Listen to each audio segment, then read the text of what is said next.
రే, యూపీఐస్లో UPI circle అనేది కొత్త feature వచ్చిందట కదా. ఏంటది? నాకేమైనా యూజ్ అవుతుంది అంటావా? నీకేమైనా యూజ్ అవుతుందని అడుగుతున్నావేంట్రా? నిన్ను మైండ్లో పెట్టుకొని ఆ ఫీచర్ కనిపెట్టారని చెప్పి నేను ఇప్పటి వరకు అనుకుంటుంటే. ఎట్టకారాలు వద్దురా, నాకు యూజ్ అవుతుందో లేదో చెప్పురా. మళ్ళీ అదే అడుగుతున్నావేంట్రా? సరే చెప్పు. మీ పేరెంట్స్కి యూపీఐ యూజ్ చేయడం రాకపోవడం వల్ల నువ్వు ప్రాబ్లం ఫేస్ చేస్తున్నావు కదా.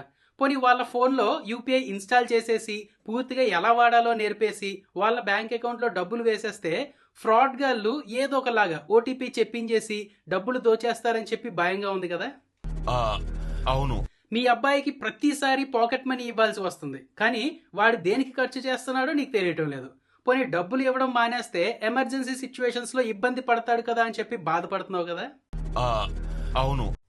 మీ వైఫ్ సడన్గా షాపింగ్కి వెళ్ళి డ్రెస్ సెలెక్ట్ చేసుకొని వెంటనే షాప్కి వచ్చేసి డబ్బులు కట్టేయండి అంటే ధైర్యం చేసి వెళ్లకుండా ఉండాలా, లేక నీ బాగు కోసం పని మానుకొని వెళ్ళాలా అనేది నీకు అర్థం కావటం లేదు. పోనీ ఇలా కాకుండా నెల స్టార్టింగ్లోనే కొంత డబ్బులు ఇచ్చేసి ఈ నెల ఖర్చులకి ఈ డబ్బులు ఉంచుకో అంటే నెక్స్ట్ రోజుకే ఖర్చు అయిపోతాయి అని చెప్పి మీ వైఫ్ అంటుంది అని చెప్పి నీకు భయంగా ఉంది కదా. అవును బాసు, అవును.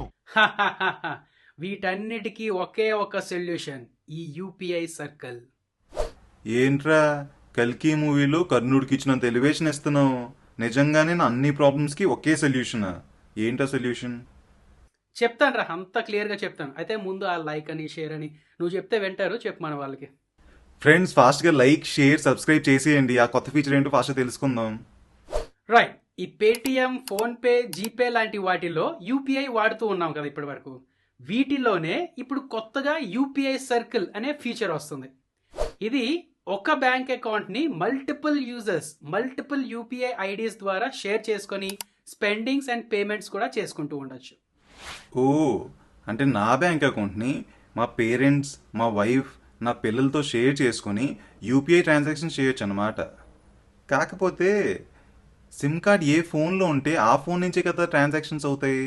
మరి ఇప్పుడు నలుగురు ఐదుగురికి ఎలాగా ఒకే సిమ్ కార్డ్తో ఒకే బ్యాంక్ అకౌంట్తో ట్రాన్సాక్షన్స్? కొంచెం డీటెయిల్గా చెప్పురా. ఓకే, విను. యూపీఐ సర్కిల్లో ఒక ప్రైమరీ యూజర్ 5 సెకండరీ యూజర్స్ వరకు యాడ్ చేసుకోవచ్చు. వన్స్ యాడెడ్, నీ యూపీఐ సర్కిల్ని నువ్వు క్రియేట్ చేసుకున్నట్లు. ఇప్పుడు వీళ్ళందరూ నీ బ్యాంక్ అకౌంట్ని యూజ్ చేసుకోవచ్చు అనమాట. నా ఇప్పుడు అసలైన పనికి వచ్చే ఫ్యూచర్ చెప్తాను నీకు, విను. నువ్వు యాజ్ ఎ ప్రైమరీ యూజర్ ఈ సెకండరీ యూజర్స్ని కంట్రోల్ చేసుకోవచ్చు, వాళ్ళ స్పెండింగ్స్ కంట్రోల్ చేసుకోవచ్చు. సెకండరీ యూజర్స్కి స్పెసిఫిక్ పర్మిషన్స్ అని, లిమిట్స్ అని ఇలాంటివి ఇచ్చుకుంటూ కంట్రోల్ చేసుకోవచ్చు. పర్మిషన్స్ సెట్ చేయాలా? అసలు పర్మిషన్స్ అంటే ఏంట్రా? కొంచెం క్లియర్గా అర్థమైనట్టు చెప్పురా. సి, యూపీఐ సర్కిల్లో ప్రైమరీ యూజర్స్కి 2 టైప్ ఆఫ్ డెలిగేషన్ ఆప్షన్స్ ఉన్నాయన్నమాట. ఒకటి ఫుల్ డెలిగేషన్ అండ్ రెండోది పార్షియల్ డెలిగేషన్. డెలిగేషన్ అంటే ఒకలా చెప్పాలి అంటే వాళ్ళకి ఎంత పవర్స్ ఆర్ ఎంత కంట్రోల్ ఇస్తున్నావు అని. ఓకే, మరి ఫుల్ డెలిగేషన్ అంటే ఏంటి? ఫుల్ డెలిగేషన్ అంటే ప్రైమరీ యూజర్ టోటల్ కంట్రోల్ని సెకండరీ యూజర్స్కి ఇచ్చేవచ్చు. అంటే ముందే కొన్ని limits, say for suppose me wife monthly 20,000 rupees కన్నా ఎక్కువ యూజ్ చేయకూడదు అనే లిమిట్ పెట్టేయచ్చు అన్నమాట. అండ్ అలాగే అందులో కూడా ఒకే రోజులో 2,000 రూపీస్ కన్నా ఎక్కువ యూజ్ చేయకూడదు అనే లిమిట్ పెట్టేయచ్చు. అర్థమైంది కదా. ఈ 2 లిమిట్స్ కూడా పెట్టేసి మీ వైఫ్కి టోటల్ కంట్రోల్ ఇచ్చేయచ్చు అనమాట. Full delegation. ఇంక మాటికి నీకు ఓటీపీస్ రావాలి, నువ్వు ఓటీపీ చెప్పాలి, లేదంటే పిన్ నువ్వు ఎంటర్ చేయాలి, ఇలా ఏమీ ఉండదు అనమాట. బాగుంది కదా.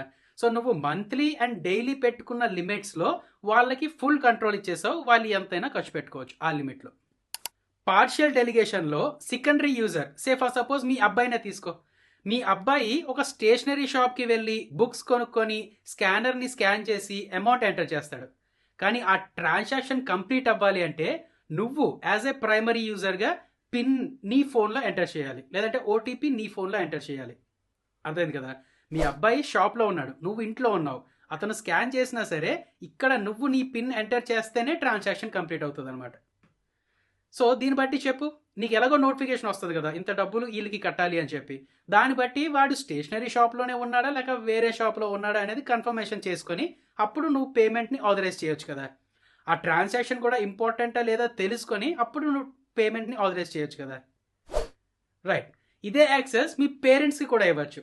జస్ట్ వాళ్ళు స్కాన్ చేసి, అంటే వాళ్ళకి స్కాన్ చేయడం, పిన్ ఎంటర్ చేయడం, అమౌంట్ ఎంటర్ చేయడం ఇవన్నీ రావు అనుకుంటే జస్ట్ వాళ్ళు స్కాన్ చేస్తే నీకు నోటిఫికేషన్ వచ్చేస్తుంది, నువ్వే అమౌంట్ అండ్ పిన్ ఇవన్నీ ఎంటర్ చేసుకొని పేమెంట్ చేసేయచ్చు. అర్థమైంది కదా. అలాగే ఆథరైజేషన్ నీ కంట్రోల్లోనే ఉంటుంది కాబట్టి వాళ్ళు ఫ్రాడ్స్కి కూడా గురవ్వరు కదా.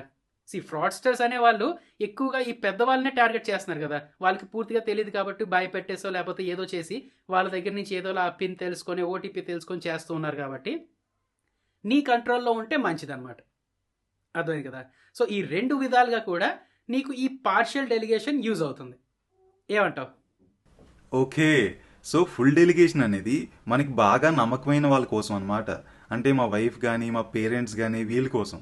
సో వాళ్ళకి ఒక లిమిట్ సెట్ చేసి ఇచ్చేస్తే ఆ లిమిట్ వరకు నా పర్మిషన్ లేకపోయినా వాళ్ళు ఖర్చు పెట్టుకోవచ్చు అనమాట.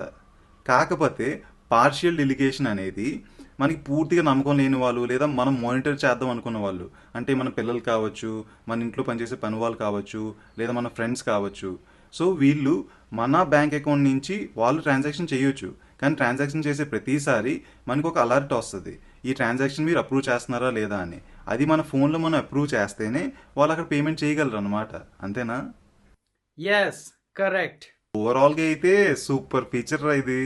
మరి స్టెప్ బై స్టెప్ ఎలా యూజ్ చేయాలో చెప్పురా. చాలా సింపుల్ రా. స్టెప్ 1, ప్రైమరీ యూజర్ యూపీఐ యాప్లో యూపీఐ సర్కిల్ అని ఉంటుంది, అది సెలెక్ట్ చేసుకొని యూపీఐ సర్కిల్ని క్రియేట్ చేసుకోవచ్చు అన్నమాట. అందులో సెకండరీ యూజర్స్ని యాడ్ చేయాలి. ఓకే కదా. నీ కాంటాక్ట్ లిస్ట్లో నువ్వు ఒక ప్రైమరీ యూజర్ అనుకో, నీ ఫోన్లో నీ కాంటాక్ట్ లిస్ట్లో వాళ్ళ కాంటాక్ట్ సెలెక్ట్ చేసుకొని రిక్వెస్ట్ పంపించవచ్చు, ఈ సర్కిల్లో యాడ్ అవ్వండి అని. లేదు అంటే వాళ్ళ యూపీఐ ఐడిని మాన్యువల్గా ఎంటర్ చేయొచ్చు.